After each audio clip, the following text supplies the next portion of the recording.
film, things get magnified. So if I start overacting here, I felt it had a more operatic feeling to it.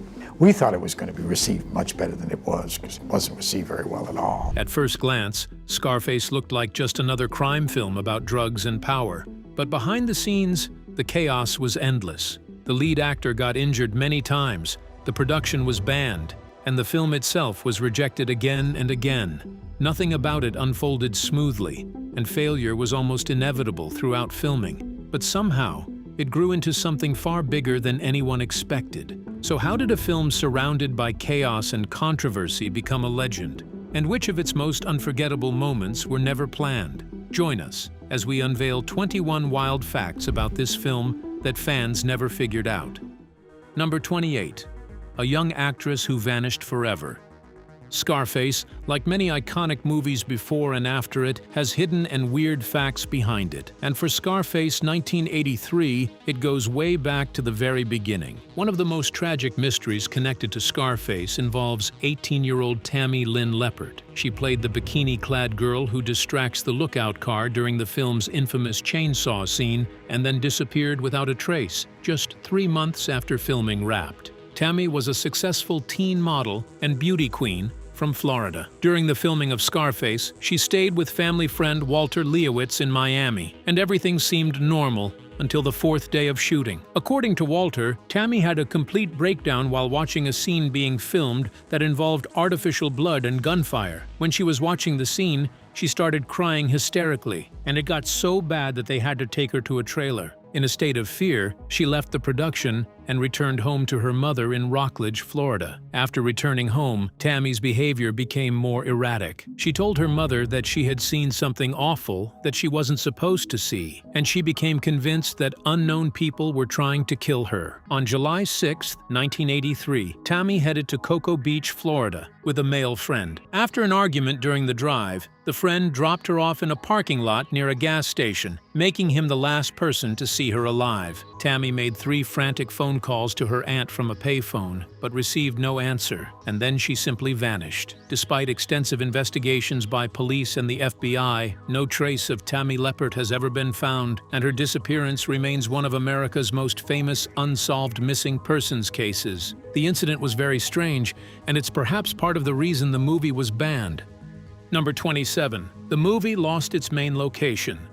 When word got out about what the movie was going to depict, Miami's Cuban community was furious. They protested the script's portrayal of Cubans as drug dealers and criminals. Miami City Commissioner Demetrio Perez Jr. became the most vocal opponent. He demanded changes. He wanted at least 20% of the film devoted to showing Cubans in Miami engaging in anti-Castro activities. I'm in Miami, man. Now are we made or are we made, man? The producers refused. They said the movie was about one gangster, not Cuban politics. The commissioner threatened to deny filming permits. The Miami Tourist Board sided with the community and refused to grant permission. The production was effectively banned from the city. So Brian De Palma shot most of the movie in Los Angeles instead. Streets and buildings were dressed up to look like Miami. Palm trees were imported. Only 2 weeks of filming, about 12 days total, were actually shot in Florida. The rest was all LA pretending to be Miami. But even after the film was produced, releasing it posed another challenge. Number 26. 3 times X rating. When Brian De Palma first submitted Scarface to the MPAA, it got an X rating. In that period, an X rating meant the movie would not even be found within a square inch of a theater. It was dead on arrival. Scarface is one of your favorites. Well, I felt it had a more operatic feeling to it. We thought it was going to be received much better than it was. Brian re-edited the film and submitted it again, but it was still rated X. He cut more footage and resubmitted it a 3rd time, but no, X rating again. Brian was furious. He refused to do any more cutting. Universal Studios decided to appeal. When they did, the vote came back 17-3 in favor of an R rating. That was the saving grace for Scarface. But there's a twist to it all. After winning the appeal, Brian De Palma still released his original uncut version. Somehow the MPAA didn't notice the difference. The movie that went viral in theaters was the same version that had been rejected 3 times. Although the movie was eventually released, it left its biggest star injured. Number 25. Fake powder destroyed. Pacino's nose.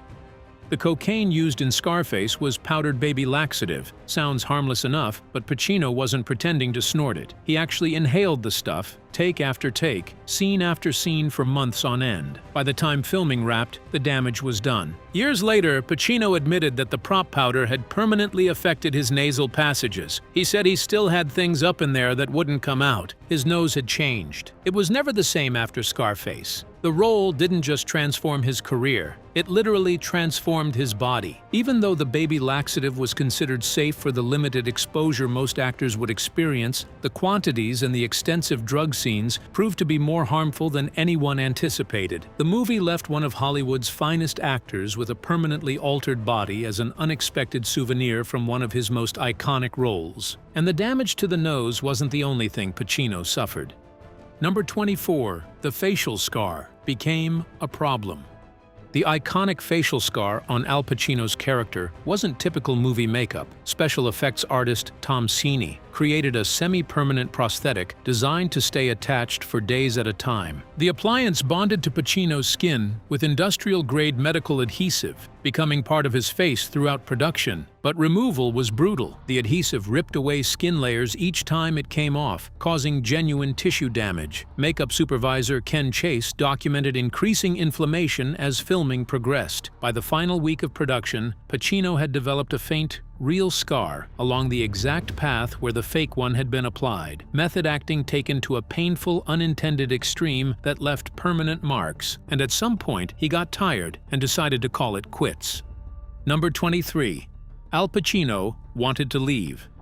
Midway through filming, Al Pacino told Brian De Palma he wanted to walk off the project entirely. He felt Tony Montana was too dark, too irredeemable, a character so consumed by greed and violence that audiences would reject him completely. Pacino worried the role would alienate fans and damage his career permanently. Producer Martin Bregman later revealed they seriously considered shutting down production if Pacino left because no other actor could step into the role mid-shoot. Brian talked him down by reframing Tony as a Shakespearean tragic figure, a modern Macbeth whose ambition destroys him from within. He stopped trying to make Tony likable or sympathetic and leaned fully into the monster, embracing the character's inevitable destruction. Brian De Palma showed incredible directing, but the thing is, someone else was supposed to be the director.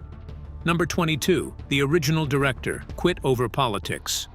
Scarface was originally meant to be directed by Sidney Lumet. Sidney directed 12 Angry Men, Dog Day Afternoon, and Network. Talk about Scarface, though, right? What was that like, being part of something that is just such a classic movie? He was even the one who came up with the brilliant idea to update the story from 1930s Chicago to 1980s Miami. He suggested making Tony a Cuban immigrant arriving during the Mariel boat lift. Sidney wanted to make it a political film. He wanted the film to blame the Reagan administration for the cocaine epidemic flooding American cities. But producer Martin Bregman refused. He wanted an operatic gangster movie, not a political statement. The two clashed repeatedly until Sidney walked away from the project entirely. Brian De Palma suddenly found him on the director's seat, and boy did he deliver. Now, while the battle for directing was on, the scriptwriter was fighting something else entirely. Number 21. A cocaine addict. Writing about cocaine. Oliver Stone was battling a serious addiction when he got the job to write Scarface, and he didn't exactly hide from the material. Oliver did all his research while on cocaine. He interviewed cops, FBI agents, and actual drug dealers. He got access to DEA files. He saw crime scene photos, and he did all of it while high out of his mind. He later admitted he was a full-blown addict at the time and didn't even realize it, but he couldn't write while using the substance, so he made a drastic decision. He fled to Paris because in the winter of 1982, nobody in France was doing cocaine. Oliver locked himself in an apartment and wrote the entire script sober. He later called the movie his revenge on the drug. Cocaine had taken so much of his money, he said, so he took his revenge by writing Scarface. And in his sober mood, he wrote a scene that left fans gasping. Number 20. The chainsaw scene wasn't entirely fake. The scene where Tony is forced to watch his friend Angel get dismembered with a chainsaw in a hotel bathroom was easily the most disturbing, but it was actually based on real drug violence Oliver Stone learned about during research for the film. Oliver had spent time with Miami-Dade County police officers who shared the story of a real drug kingpin who used a chainsaw to dismember an informant who betrayed him to law enforcement, then burned the body to destroy evidence. This horrific real-life incident served as the basis for one of the movie's most memorable and disturbing scenes. But while that danger existed in the story, the lead character was experiencing real danger. Number 19. Al Pacino burned his hand and ended in the hospital. The final shootout in Tony Montana's mansion is one of the most iconic sequences in movie history, but filming it nearly ended in disaster. During one take, Pacino tripped during a fight sequence and grabbed the barrel of his machine gun. The gun had just been fired. The muzzle was blazing hot. Pacino badly burned his left hand and had to be rushed to the Sherman Oaks Burn Center. Production shut down for over a week while he recovered, and the bad luck didn't stop there. While Pacino was in the hospital, a premature bomb explosion on set injured 2 stuntmen. The production wasn't going as planned at all, but Pacino came back, finished the shoot, and delivered one of the most memorable performances of his career. But Pacino wasn't the only one that faced danger. Number 18. Starving for half a year. Dieting is not unusual on movie sets, but sometimes what happened in Scarface was way too extreme. Michelle was playing Elvira, a cocaine addict and trophy wife. She wanted to look the part, so she stopped eating food. Literally. At the time, she only ate tomato soup and smoked cigarettes. She timed her weight loss so she would be at her thinnest for the final scenes. But the production was far longer than planned. What was supposed to be a few months stretched to 6, and Michelle kept starving herself the entire time. Crew members started bringing her bagels because they were genuinely worried about her health. She later admitted she was terrified every single night on that male-dominated set. The only other woman around was Mary Elizabeth, Master Antonio. It was, by her own account, a miserable experience. Michelle went to the extremes for the movie, but ironically, she almost didn't get the role at all. Number 17. Al Pacino never wanted Michelle Pfeiffer. Michelle Pfeiffer was a relatively unknown actress in 1982. Her biggest credit was Grease 2, which didn't even perform up to average at the box office. So Michelle Pfeiffer plays matriarch Stacy Clyburn, whose family experiences a terrible tragedy. That's why when her name came up for Elvira, both Al Pacino and Brian De Palma rejected her instantly. Pacino said she wasn't experienced enough, and she didn't look right for it. He wanted Glenn Close, who was already an established actress. Brian agreed with him, as he didn't think Michelle could handle the role, but the producer Martin Bregman stood for Michelle. He was somehow convinced she was perfect for Elvira. He eventually won against them both, and Michelle got the part. The role launched her into stardom and made her one of the biggest actresses of the decade, but how she got the role is rather shocking. Number 16. Michelle Pfeiffer injured Al Pacino. Michelle spent 2 months auditioning for the role of Elvira, but each day she got worse. She admitted that she was so nervous that her performances deteriorated with every callback. It was at this point that Brian De Palma finally told her it wasn't going to work out. She went home thinking she'd lost the part forever. Then, after overruling Pacino and Brian, the producer called her back for one final screen test. Michelle showed up like someone who didn't care anymore. They ran the restaurant scene, the explosive moment at the end of the film, where Elvira finally walks out on Tony. Michelle committed completely. She swiped her arm across the table and sent dishes and glasses flying everywhere. There was blood all over the set. Everyone rushed over to check on her, but there wasn't a single scratch on her. Then they looked at Pacino. She had cut him. A shard of glass had sliced his finger during her outburst. At this point, Michelle was convinced she had absolutely no chance of getting the role. Instead, it was the moment Pacino finally agreed to have her in the movie. The audition in which she drew blood from the leading man became the one that launched her career. The two stars grew so comfortable that Pacino even stole from Michelle. Number 15. The hat stealing wasn't part of the script.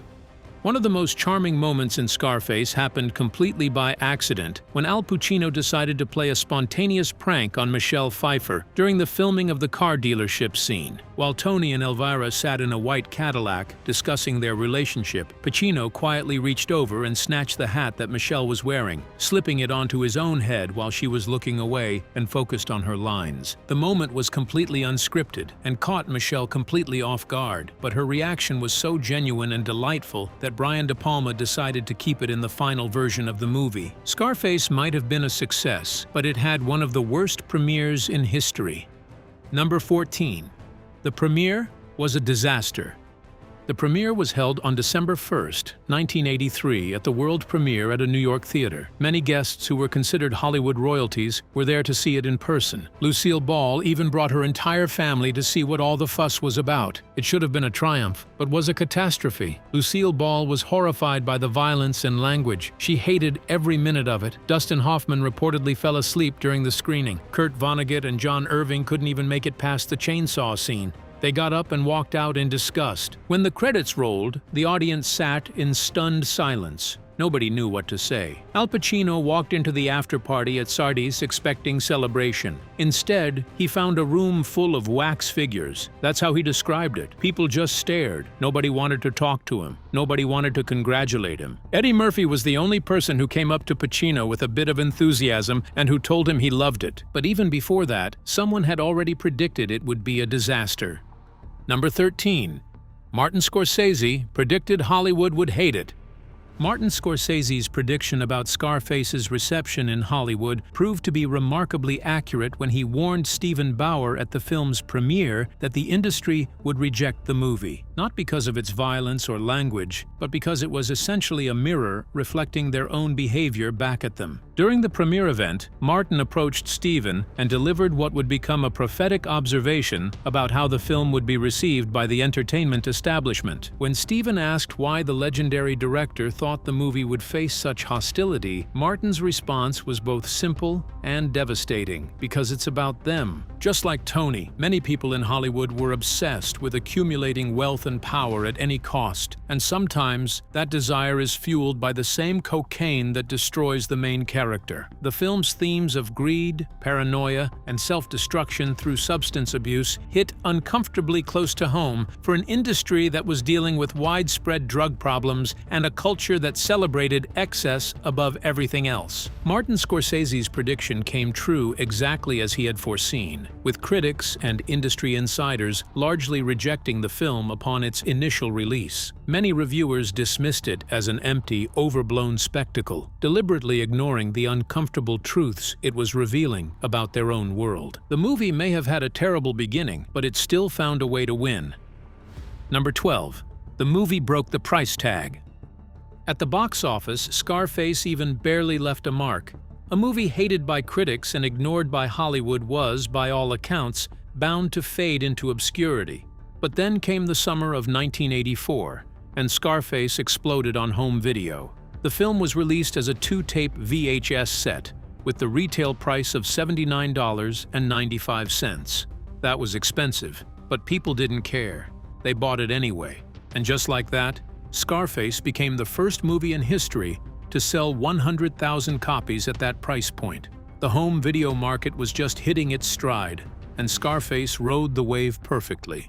When the 20th anniversary DVD dropped in 2003, it sold over 2 million copies in the first week alone, making it the best-selling R-rated DVD of all time at that point. Scarface had gone from failure to immortal, but before it became a classic, the lead role almost went to someone else.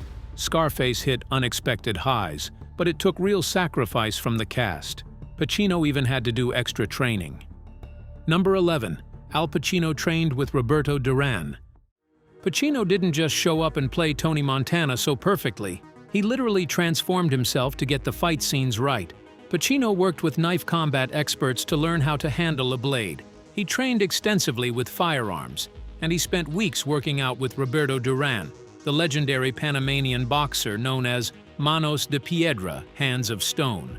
Roberto helped inspire the character's aggression. Pacino later said that Tony Montana had a certain lion in him. That ferocity, that animal intensity, was Roberto's influence. The boxer brought something primal to the performance that Pacino carried through every scene. Pacino wasn't the only one pushing limits, though. Brian also gave up his seat for his friend. Number 10. Steven Spielberg directed. Part of the movie.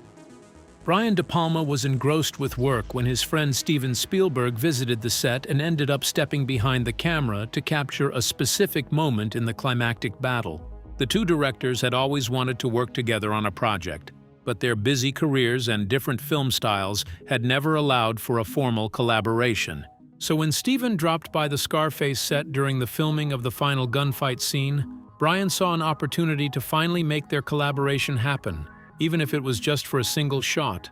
At the time, Steven had just finished directing E.T. the Extraterrestrial, and was perhaps looking for a way to experiment with darker, more violent films, before he would later tackle serious dramas like Schindler's List and Saving Private Ryan. One detail fans miss is the origin of the main character's name. Where did the name Tony Montana come from?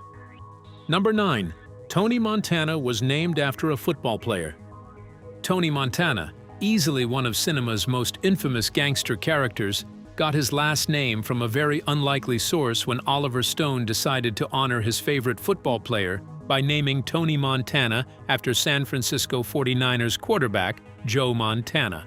The choice to use Montana as the character's last name was particularly fitting, given that Joe Montana was known for his calm composure under pressure and his ability to perform in clutch situations, qualities that Tony Montana would need in abundance as he navigated the dangerous world of Miami's cocaine trade. However, the similarities between the two Montanas ended there, as Joe Montana built his reputation through teamwork, discipline, and clean living, while Tony Montana's path to power was paved with violence, betrayal, and self-destructive behavior. Speaking of names, the title of the movie almost didn't appear in the movie at all. Number 8. Scarface was only said once. Despite being the title of one of the most famous crime movies ever made, the word Scarface was actually spoken only once during the entire 3-hour runtime of the film, and most viewers probably missed it because it's said in Spanish rather than English.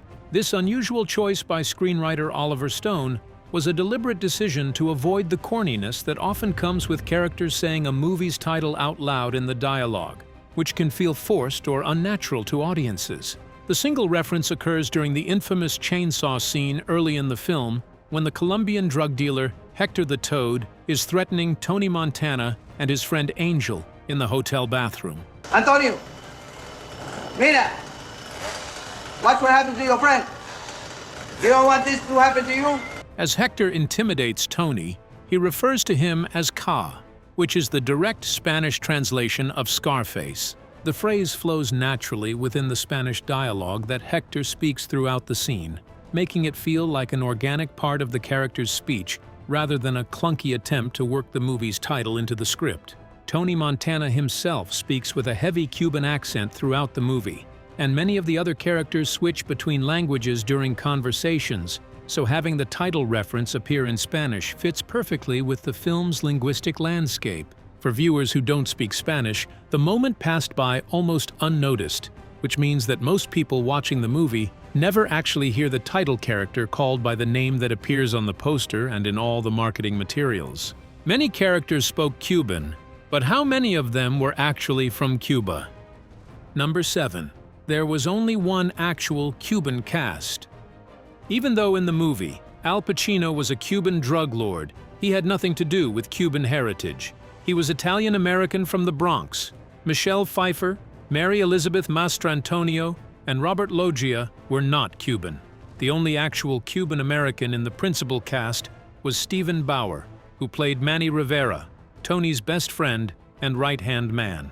Stephen didn't even have to audition. The casting director merely spotted him in the waiting room and immediately knew he was perfect for the role of Manny. Brian and the producer agreed on the spot that no audition was necessary. Stephen became essential to the production in another way by working closely with Pacino to help him nail the Cuban accent and dialect. He taught Pacino the rhythms of Cuban speech, the slang, the pronunciation. Without his guidance, Tony Montana might have sounded completely different. The one real Cuban on set made sure everyone else got it right. But that does not reduce Tony's influence at all. In fact, his influence spread beyond Hollywood and into politics. Number 6. Money laundering company named after Tony Montana. There's no doubt that Scarface influenced rappers and college kids, but it also reached dictators. The infamous Saddam Hussein was obsessed with the film. He watched it over and over again, and it's easy to see why. He was a dictator after all. He allegedly saw something in Tony Montana that he admired: the ruthlessness, the ambition, the refusal to answer to anyone. At some point, the Iraqi dictator needed to set up a shell company for his money laundering schemes. He promptly named it Montana Management. A real-life tyrant modeled his criminal enterprise after a fictional drug lord from a Hollywood movie. But back on set, there was another surprising detail most people missed. Number 5. The signature word was invented on set. Everyone who saw Scarface heard Tony Montana say, "Yayo." Just like you know.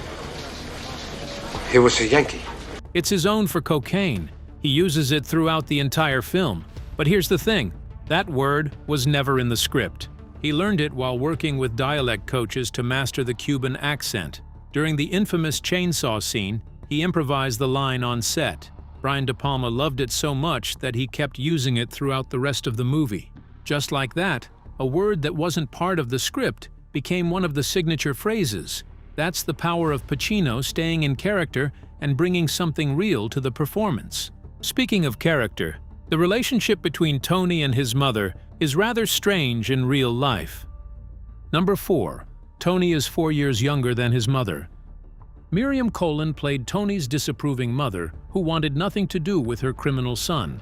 She delivers some of the most emotionally devastating scenes in the entire film. Instead of a scene where she rejects Tony and throws him out of her house, fans believe every word. Get out! Rather than a young lady, she played the role like a woman who has lived decades of disappointment, a mother worn down by years of shame and heartbreak. So here's the thing. Miriam Colon was born in 1936. Al Pacino was born 4 years later. She was only 4 years older than the man playing her son. In the real world, they could have been classmates. Hollywood has always had a problem with casting women as mothers to men nearly their own age, but this might be one of the most extreme examples in cinema history. Miriam was 46 during filming. Pacino was 42, and somehow, through sheer acting ability and the magic of makeup, she convinced audiences worldwide that she had raised this man from birth. That's how good Miriam was, and everyone agreed. Speaking of agreement, the producers and the director were not so cordial. Number 3. Universal tried to add a rap soundtrack. It was Giorgio Moroder, the Italian producer known as the godfather of disco, who composed the original score for Scarface. He had already won an Oscar for Midnight Express and scored Flashdance the same year. For Scarface, Giorgio created a synthetic score that perfectly captured the neon excess of 1980s Miami.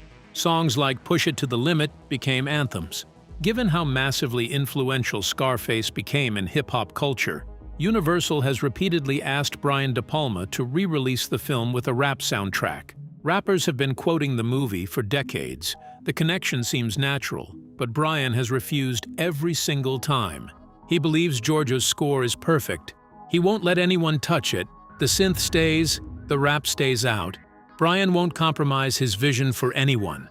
Before Scarface became a sensation, the role of Tony almost went to someone else. Number 2. Robert De Niro was almost Tony Montana. Al Pacino may have portrayed Tony Montana brilliantly, but it's important to note that he wasn't handed the role. He fought for it. Pacino had seen the original 1932 Scarface at the Tiffany Theater in Los Angeles in the early 80s. He became obsessed with Paul Mooney's performance. He immediately called his manager, Martin Bregman, and told him they needed to remake it. But as it turned out, Pacino wasn't the only one interested. Robert De Niro and Martin Scorsese were also circling the project. Robert was coming off Raging Bull. He was the hottest actor in Hollywood, and he wanted Tony Montana. But Pacino didn't back down. He pushed hard to make sure the role was his. He insisted on taking it himself, and made it his personal mission to bring Tony Montana to life. What could have been a Scorsese-De Niro collaboration became a De Palma-Pacino legend instead. And that combination of Pacino and brain gave birth to what is now considered iconic. But even after the casting battle was won, nothing about Scarface was going to be restrained. Number 1. The F-word appears 207 times. Across its 170-minute runtime, Scarface features the F-word an astonishing 207 times, averaging roughly 1.2 uses per minute. This extreme level of profanity wasn't accidental or simply aimed at shock value. It was a deliberate creative decision that helped define the film's tone and realism. When asked about it, Pacino explained that the constant swearing was intentional, describing it as part of the film's bombast. In his view, the language reflected the raw, aggressive nature of the drug trade, as well as Tony's limited education and emotional volatility. For Tony, words were weapons. The profanity also points to his character. Tony often uses intimidation, volume, and verbal aggression to dominate conversations, especially in times where he feels challenged or insecure. The language becomes part of his survival strategy in a world built on fear and power. When this film was eventually released, the constant uses of the F-word made it one of the most profanity-heavy mainstream movies ever released.